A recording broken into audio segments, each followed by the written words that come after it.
కనీసం సంవత్సరమైన జైల్లో ఉండాలి.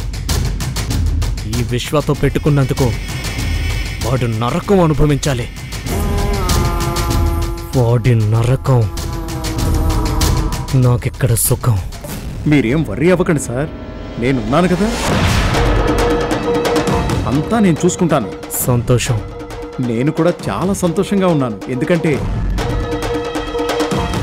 4 సెక్షన్లు యాడ్ చేసి ఒక ఎఫ్ఐఆర్ ఫైల్ చేయడానికి నాకు మీరు 10 లక్షలు ఇచ్చారు. నేను మీకు ఆ మాత్రం చేయకపోతే ఎలా? సార్, మా సిఐ గారు వచ్చారు, మళ్ళీ తర్వాత కాల్ చేస్తాను.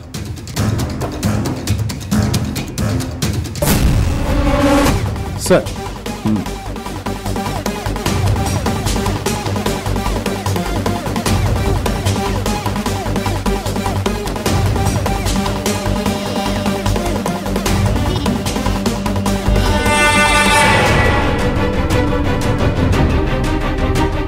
ఏంటి కేసు?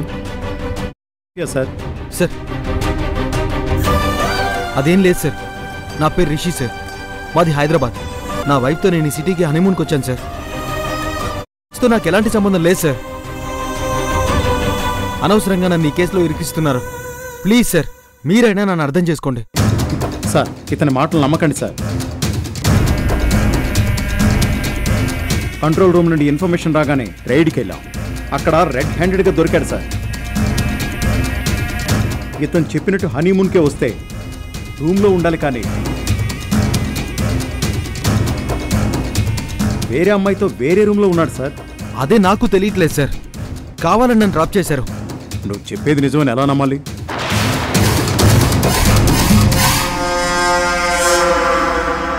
నీ వైఫ్కి కాల్ చేసి ఇక్కడికి రమ్మని చెప్పు. తను ఏం చెప్తుందో విందాం. అలాగే సార్.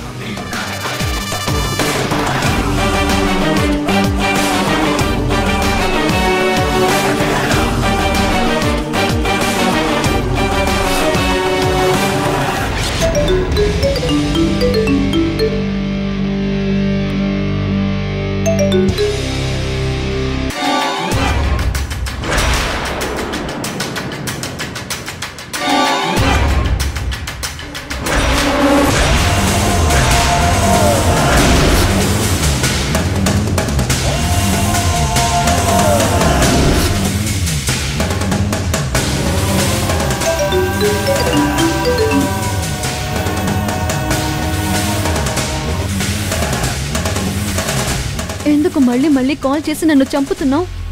పూర్తిగా నీ అసలు స్వరూపం తెలిసాక కూడా ఇంకా నిన్ను క్షమిస్తాననుకున్నావా? క్షమించను.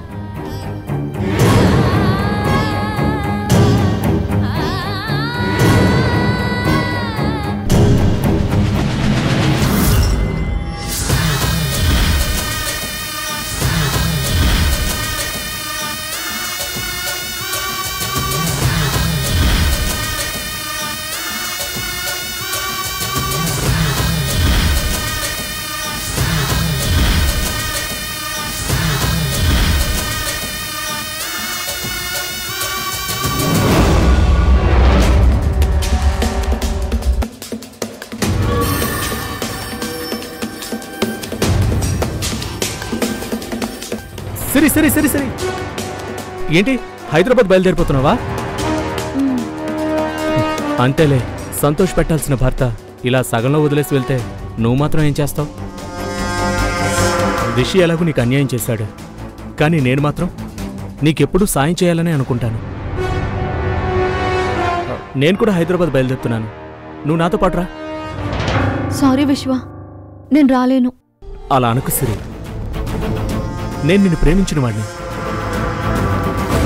నువ్విలా ఒకరి చేతిలో మోసపోయి ఒంటరిగా నిస్సహాయరాలుగా ఉంటే నేను చూస్తూ ఎలా ఉండగలను చెప్పు? నా మాట విను, హైదరాబాద్ వరకు నేను నీకు తోడుగా వస్తాను. నీ సాయాన్ని కాదు అంటున్నందుకు నన్ను క్షమించు. దయచేసి నన్ను బలవంతం చేయకు ప్లీజ్. అది కాదు సిరి, ఆడపిల్లది ఇలా ఒంటరిగా అంత దూరం ఎలా వెళ్తావు చెప్పు? వెళ్ళాలి విశ్వ, నా జీవితం ఇక నుంచి ఒంటరిగానే సాగుతుంది. అలాంటిది ఈ కాస్త దూరం నేను ఒంటరిగా వెళ్ళలేనా? ఏంటి సిరి నువ్వు మాట్లాడేది? రిషి తప్పు చేస్తే నువ్వు ఒంటరిగా బతకాలనుకోవడం కరెక్ట్ కాదు. అందుకే నేను మొదటి నుంచి చెప్తూనే ఉన్నాను, ఆ రిషి పచ్చి మోసగాడు అని, వాడిని అస్సలు నమ్మొద్దు అని. సిరి, నువ్వు వినటానికి ఇబ్బంది పడ్డా నీకో మాట చెప్పనా? ఇప్పటికైనా మించిపోయింది లేదు.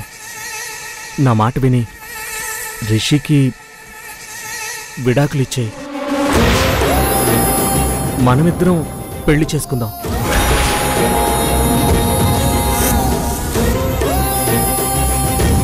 నువ్వలా చూడక సిరి, నేను చెప్పేది నీ మంచి కోరే.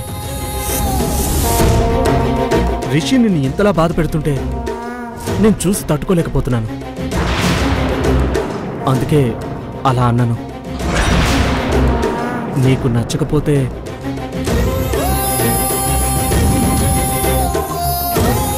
సిరి,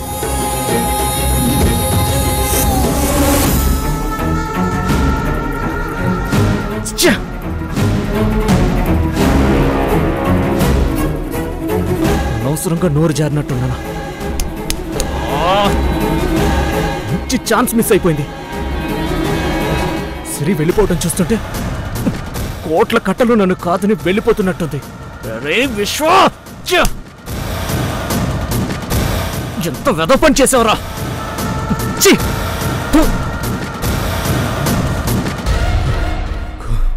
కూల్.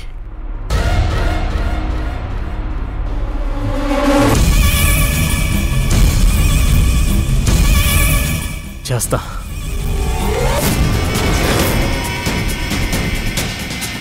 ఏమైంది? నీ వైఫ్ కాల్ ఆన్సర్ చేయట్లేదా?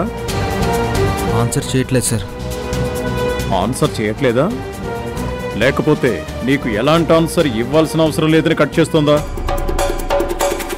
కట్ చేస్తున్నట్టున్నారు సార్. తన ముఖం చూస్తుంటే అర్థమవుతుంది కదా. హనీమూన్కి నిజంగానే వైఫ్తో వచ్చాడో, వైఫ్ అనే క్యారెక్టర్ని సృష్టించాడో నాకేం అర్థం కావట్లేదు సార్. ఇన్స్పెక్టర్ గారు, నేనేది కావాలని క్రియేట్ చేయలేదు. జరిగిన ఇన్సిడెంట్స్ అన్నీ విశ్వనే క్రియేట్ చేశాడు. నన్ను ఒక క్రిమినల్గా ఇరికించి నా మీద కక్ష తీర్చుకోవడానికి ఇలా చేశాడు. విశ్వయ్య చేశాడని ఎలా చెప్పగలవు? నీ దగ్గర ఏమైనా ఆధారం ఉందా? ఆధారం కావాలంటే మీరు నాకు ఒక్క అవకాశం ఇవ్వండి. వాడిని ఇక్కడికి లాక్కొచ్చి నిజాలు చెప్పిస్తాను. నీకు అవకాశం ఇస్తే పారిపోతావు. పోలీస్ డిపార్ట్మెంట్ని మరీ చీప్గా చూడకు సార్. ఇతనేంటో అర్థమైంది కదా సార్, తప్పించుకోవాలని చూస్తున్నాడు సార్. ఏం చేయమంటారు? ఎఫ్ఐఆర్ ఫైల్ చేసి ముందు సెల్లో పడేయండి. సార్ ఒకసారి నేను చెప్పేది వినండి సార్. అర్థం చేసుకోండి సార్. సార్ నేను చెప్పేది వినండి sir, please sir. Sir sir please sir. Sir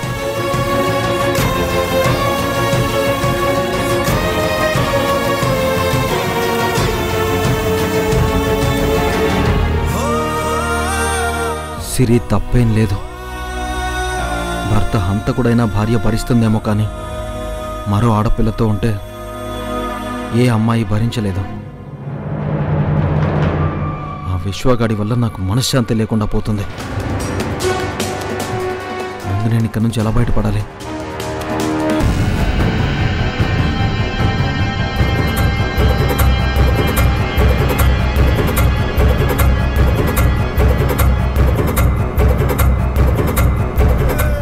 ఈసారి కూడా మిస్ అయింది కదా.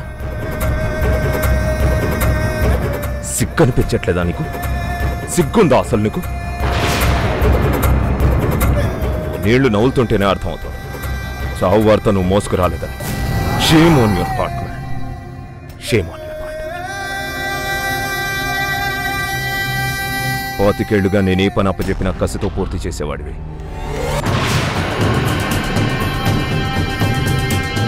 నీకింతకుముందు ఏ పని అప్పచెప్పినా ఎంతో సిన్సియర్గా చేసేవాడివి. చావడానికైనా చంపడానికైనా సిద్ధంగా ఉండేంత తెగింపు నీలో ఉండేది. ఇప్పుడు ఆ తెగింపేది? ఆ తెలివితేటలేవి? అసమర్థుడిలా తిరిగి రావడానికి ప్లాన్ ఫెయిల్ అయిపోయిందని ఓటమి వార్త తీసుకురావడానికి నీ మనసు ఎలా వచ్చింది రాఘవ? మన వాళ్ళు పక్కాగానే ప్లాన్ చేశారు సార్. కానీ చివరి నిమిషంలో సరిగ్గా షాక్ కొట్టే సమయంలో కరెంట్ పోయింది. సిరి సేవ్ అయింది. నోర్మోయ్, జస్ట్ షట్ అప్. చేతగాని వాళ్ళ సంజాయిషాలు చెప్తున్నాడు. చేతగాని వాళ్ళ చూడాలనుకోవట్లేదు రాఘవ. నీ మీద నాకు నమ్మకం ఉంది, కానీ అంతా పోగొట్టుకున్నా. చా అంకుల్, నేను సిరి చావు వార్త కోసం పిచ్చిదాల్లా ఎదురు చూస్తుంటే ఆ గుడ్ న్యూస్ నాకు ఇంకా చెప్పరేంటి? నేహా, నువ్విలా మాటి మాటికి వచ్చి నేనేం చేయాలో నాకు గుర్తు చేయాల్సిన అవసరం లేదు. అర్థమైందా? I know what to do. ఏం చేయాలి అంకుల్? దాని పీడ విరగడైందని తెలిసేదాకా నాకు ప్రశాంతంగా నిద్ర పట్టదు. ఏంటి చావు చావు అంటావేంటి? సిరి చావు నీకంటే నాకే ఎక్కువ అవసరం. You know that? సిరి చావు నాకంటే ఎక్కువ తనకే అవసరమని ఎందుకంటున్నారు? సిరిని వదిలించుకోవాలంటే రిషి నుంచి సిరికి విడాకులు ఇప్పించినా సరిపోతుంది. ఏదో జరుగుతుంది. నా అనుమానం కంటే పెద్ద స్కెచ్ ఏదో ఉంది. అదేంటో తెలుసుకోవాలి. ఏంటి ఆలోచిస్తున్నావు? సారీ అంకుల్, నేను రాంగ్ టైంలో వచ్చినట్టున్నాను. మిమ్మల్ని హర్ట్ చేస్తుంటే ఐఎమ్ రియల్లీ సారీ. నాకు రిషి బావ భర్తగా కావాలి. దానికోసం మీరేం చేసినా కాస్త తొందరగా చేయండి. అదే నా రిక్వెస్ట్. ప్లాన్ ఫెయిల్ అయిందని మనం పిచ్చెక్కి కూర్చుంటే తన పైత్యంతో ఇంకా పిచ్చెక్కిస్తోంది. రాఘవ, నీ తెలివితేటలు పక్కన పెట్టు. నేనొకటి చెప్తాను, అది అమలు చేయి. చెప్పండి సార్. అక్కడ సిరి రిషిలు ఇద్దరూ ఏదో ఒక టైంలో బయటకు వస్తారు. మన వాళ్ళని పెట్టించి సిరిని ఏడిపించమని చెప్పు. అప్పుడు రిషి మన వాళ్ళని అటాక్ చేస్తాడు. వాళ్ళని ఆ టైంలో రిషిని అటాక్ చేస్తున్నట్టు నటించి సిరిని చంపేయమని చెప్పు. అర్థమైందా? అలాగే సార్. ఈసారి నేను వినాల్సింది నీ సంజాయిషి కాదు, సిరి చావు వార్త. అలాగే సార్.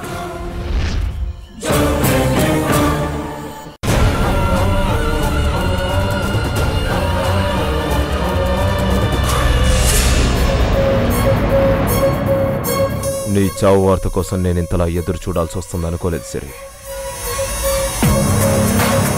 ఈసారి నేను వేసిన ప్లాన్ నుంచి నువ్వు తప్పించుకోలేవు, ఇది పక్కా.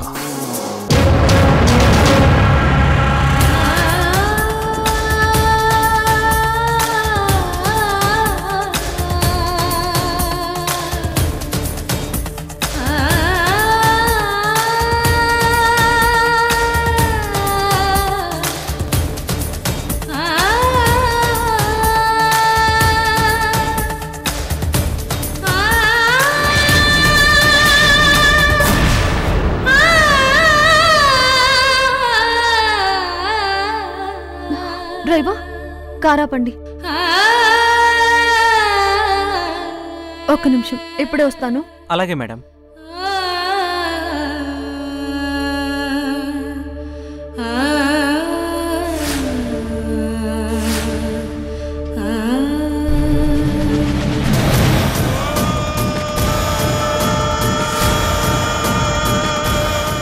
స్వామి, పెళ్లికి ముందు నా జీవితం ఏంటో నాకు అర్థం కాలేదు. కనీసం పెళ్ళైన తర్వాత అయినా అర్థం తెలుస్తుంది అనుకున్నాను. కానీ ఇంకా ప్రశ్నగానే ఉంది. రిషిని ఎంతో ప్రేమించాను, కానీ సునంద అత్తయ్య వల్ల బయటపడలేకపోయాను. విశ్వతో కాకుండా రిషితోనే నా జీవితం ముడిపడింది అంటే అది మీ నిర్ణయమే అనుకున్నాను. ఏదో ఒక రోజు రిషి మీద నాకున్న ప్రేమ చెప్పాలి అనుకుంటుంటే ప్రతిసారి రిషి తప్పు చేస్తూనే ఉన్నాడు. హనీమూన్ పేరుతో ఎక్కడికో దూరంగా వచ్చినా సరే రిషి ప్రవర్తనలో మార్పు లేదు. అక్కడ కూడా ఒక అమ్మాయితో. ఛ!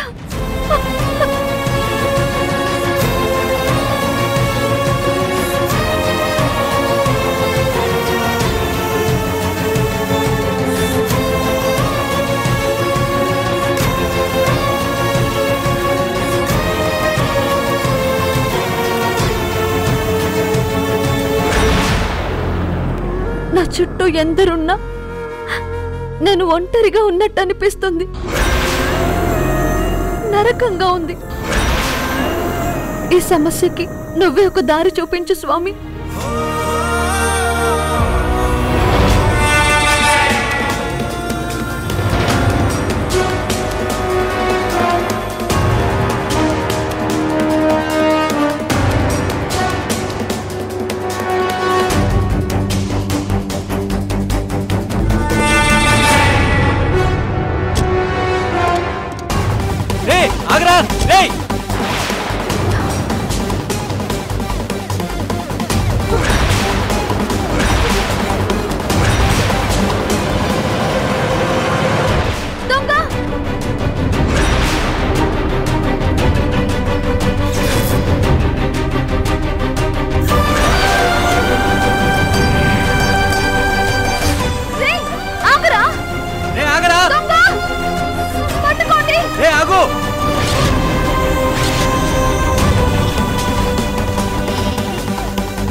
ఏంటి మమ్మీ ఇది? 5 కుర్చీలు ఇలా మడత పెట్టి అలా చుట్టుకొని ఇలా కట్టుకుంటా అయిపోతుంది అనుకుంటే, ఏంటి మమ్మీ ఇది? ఈ చీర కట్టుకోవడం ఇంత కష్టంగా ఉంది. చీర కట్టుకోవడం కష్టం కాదే, నువ్వు నేర్చుకోకుండా కట్టుకుంటున్నావు చూడు, అందుకని కష్టం అనిపిస్తోంది. అయినా అలవాటంటూ లేకపోతే ఖాళీగా తిని కూర్చోవడం కూడా కష్టంగానే అనిపిస్తుంది. చీరంటేనే ఇష్టపడిన దానివి ఈరోజేంటి అంత పట్టుదలగా కట్టుకుంటున్నావు? అబ్బా, అదంతా తర్వాత చెప్తాను గానీ ముందు నాకు హెల్ప్ చేయి.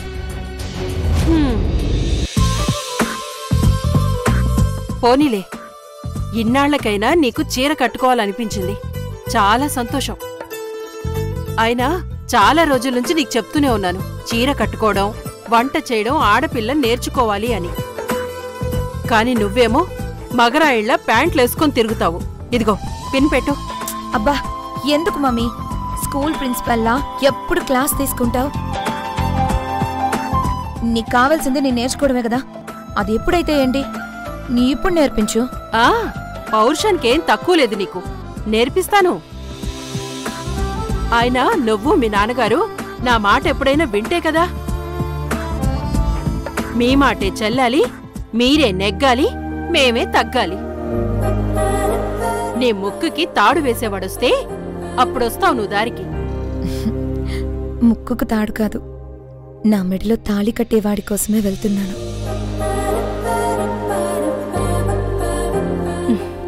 చీర కట్టడం అయిపోయింది.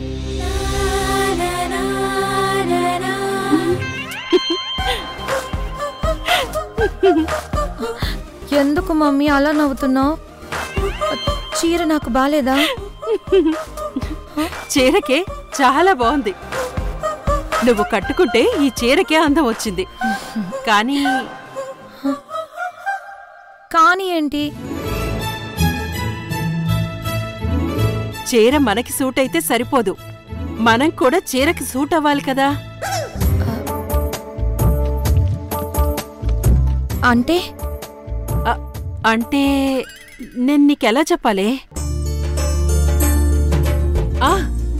ఇప్పుడు విలేజెస్ లో పొలం పనులు చేసేవాళ్ళుంటారు కదా, వాళ్ళకి సడన్ గా సూటు బుట్టు వేశామనుకో అంతగా నప్పదు. ప్రత్యేకంగా తెలిసిపోతారు. అలా తెలియకూడదు. అలా అతికినట్టు ఒదిగిపోవాలి. కానీ నీ బాడీ లాంగ్వేజ్ ఇంకా ప్యాంట్ షర్ట్ వేసుకున్నట్టే ఉంది. మమ్మీ ఎందుకే అంతలా అరుస్తావు? ఇప్పుడు నేనేమన్నానని? అమ్మా నువ్వు నాకు హెల్ప్ చేసింది చాలు, ఇక బయలుదేరు. అరే వెళ్ళు.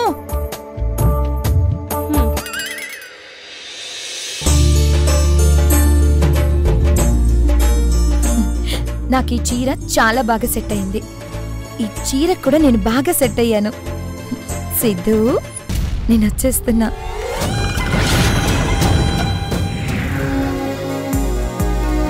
రే ఏ మాటకి ఆ మాట చెప్పుకోవాలరా. అదృష్టం కొందరికి ఆస్తి రూపంలో వస్తుంది, కొందరికి ఉద్యోగ రూపంలో వస్తుంది. నీకు మాత్రం అమ్మాయి రూపంలో వచ్చిందిరా. దీప్తిలో ఓకే చేస్తే నీ లైఫ్ సెట్ అయిపోతుంది కదరా. దీప్తిని లవ్ చేయాలని నాకు అనిపించాలి కదరా. దీప్తికి ఏం తక్కువరా? అందం ఆస్తి అన్నీ ఉన్నాయి కదా. అందం ఆస్తితో పాటు పొగరు కూడా చాలా ఉంది. ప్రేమ ప్రేమను కోరుకుంటుంది కానీ పొగర్ని కాదురా. నువ్వు ఇలా కొటేషన్లు చెప్తూ ఉండు, నీకెక్కడా జాబు రానివ్వకుండా దీప్తి నీకు అడ్డుపడుతూ ఉంటుంది. దీప్తి ఏమన్నా కలెక్టరా లేకపోతే రాష్ట్రపతి?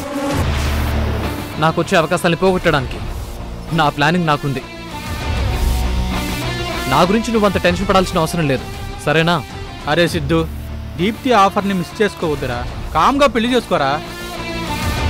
దీప్తి నాకు ఆఫరు కాదు, ఆప్షను కాదు. అయినా ఒక అబ్బాయి అమ్మాయిని పెళ్లి చేసుకోవాలనుకుంటాడ్రా, మరో అబ్బాయిని కాదు.